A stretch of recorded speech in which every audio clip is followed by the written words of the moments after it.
És akkor el is érkeztünk ahhoz az 5 érdekességhez, amit még tuti nem hallottál Dumbledore-ról. Nevének jelentése. A Dumbledore szó egy archaikus angol kifejezés a poszmére.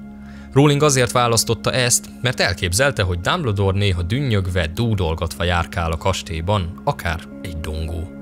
A tükör színe előtt. A bölcsek kövében Dumbledore azt állította Harrynek, hogy Edevis tükrében egy pár vastag gyapjúzoknit lát. Később kiderült, hogy ez csak tréfás félrevezetés volt. Rowling megerősítette, hogy Dumbledore a tükörben valójában a családját látta, viszont élve és boldogan. Hátborzongató előjel a vacsorán.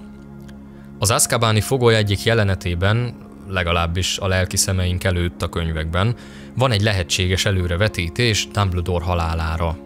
A karácsonyi vacsorán 13-an ültek az asztalnál.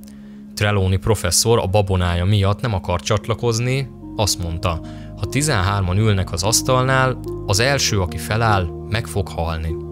Mivel Dumbledore állt fel először, babona szerint ő rá várt a halál. És valóban, később ő halt meg leghamarabb a jelenlévők közül.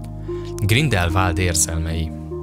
Amikor Voldemort felkereste Grindelwaldot a Nürmengardban és a bodzapálca hollétéről faggatta, Grindelwald hallgatott. Ez okozta végül a vesztét. De vajon miért? Egyesek szerint a börtönben töltött hosszú évek alatt megbánta tetteit, és így akarta jóvá tenni azokat.